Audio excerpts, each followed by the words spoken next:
Hi everyone, I will present about introduction.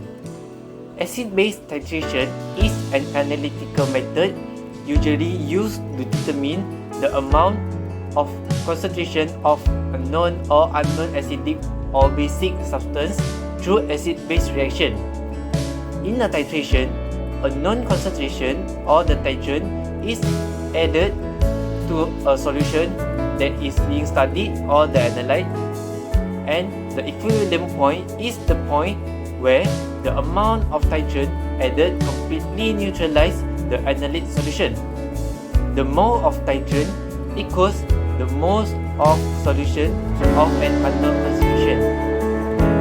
The point is also known as stoichiometric point since the mole of acid are equal to the number needed to neutralize the equivalent mole of base.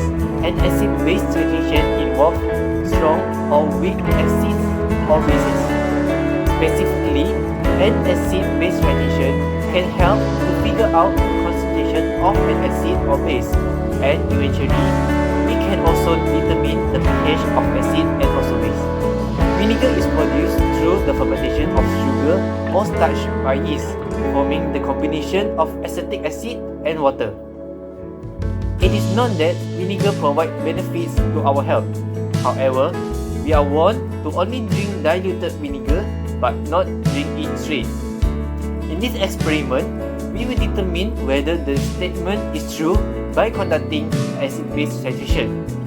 The results are based on a lab menu from the University of Sydney. Welcome and hi, my name is Nur Auni Izati Bintarasti and I will be explaining about the methodology. First, let's go through the methodology for the standardization of 0.1 molar sodium hydroxide with the primary standard potassium hydrogen phthalate. The first step is a clean and dry 100 mm of beaker was filled with about 40 mm of the approximately 1 molar solution of sodium hydroxide. The solution was diluted by a factor of 10 by pipetting 25.00 mm of it into a 250 mm volumetric flask and was made to 250 mm with the ionized water. The solution was swirled to mix it thoroughly. The second step is the solution was transferred into a 250 mm conical flask and was labeled as 0.1 molar sodium hydroxide. This solution was retained as the stock of 0.1 molar sodium hydroxide for standardization. The third step is about 4 grams of potassium hydrogen phthalate was weighed out using an analytical balance and was put into a clean dry 100 mm of beaker. The fourth step is 80 mm of deionized water was added to the potassium hydrogen phthalate solid and was stirred to dissolve it. The solution was transferred into a 250 mm volumetric flask with the aid of a stirring rod and funnel. More deionized water was added to the flask until just below the mark and was made to homogenize the solution. The solution was made up to the mark with deionized water using a dropper. Fifth step is 25 of 0.1 molar sodium hydroxide solution was transferred into a conical flask using a pipette. 2 drops of phenolphthalein indicator were added and swirled to mix. Potassium hydrogen phthalate solution was filled in the burette.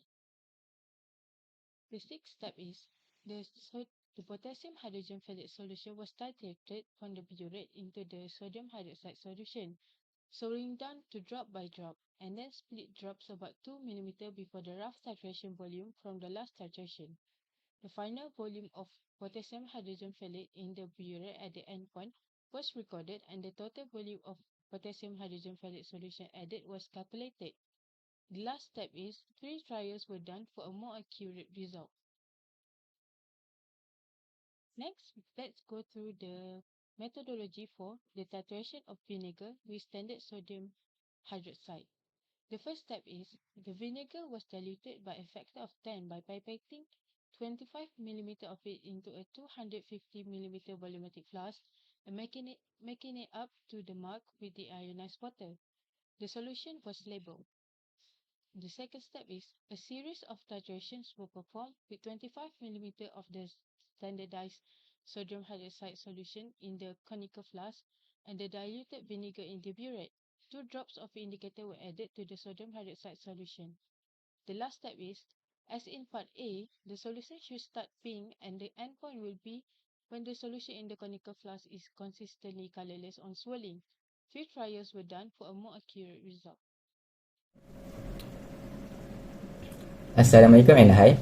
My name is Muhammad Aiman Danish bin Shahudin and I will presenting the result that we get from the experiment.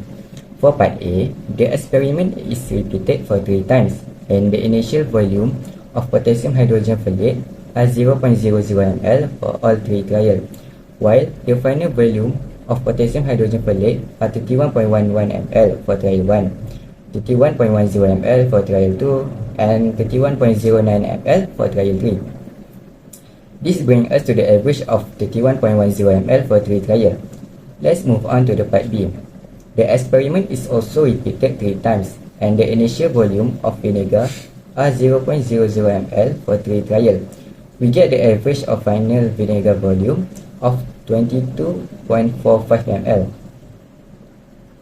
After we have done basic calculation, we get that concentration of standard potassium hydrogen folate solution is 0.08027 m. The mean value of part A titration is equal to 31.10 ml. 25 ml of sodium hydroxide solution contains 0.002496 mole of sodium hydroxide. Hence, the concentration of sodium hydroxide solution is 0.09986 m.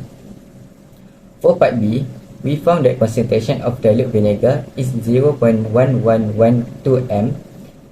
Thus, the H plus concentration is equal to 1.395 times 10 to the power of negative 3 m.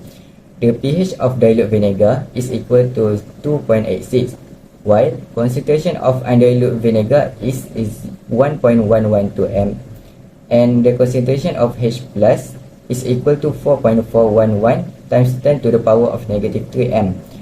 The pH of undilute vinegar is 2.35. From this result, we can say that the concentration of undilute vinegar is much higher than dilute vinegar. The pH value of undilute vinegar is also higher than dilute vinegar. Thus, it is safer to use dilute vinegar in food than undilute vinegar. Assalamualaikum and hi everyone. My name is Muhammad Afif Fidaus bin Muhammad Suhairi, and I will explain about what is the benefit of this technique and also the conclusion. So first of all, the concentration of the NaOH standard solution has been determined by a procedure called standardization and is known very precisely, usually up to 4 significant figures. We can accurately know the concentration of vinegar through acid-base titration. That's all for the benefit. So we move to the conclusion. First of all, it is shown that diluted vinegar has higher pH, in other words, less acidic compared to undiluted vinegar. So it is true that full-strength vinegar should not be consumed in large amount. Lastly, dilute it at around 100 times or more for a less acidity to reduce the possible health risks, such as esophageal burns and delay gastric emptying. So that's all from me. Thank you.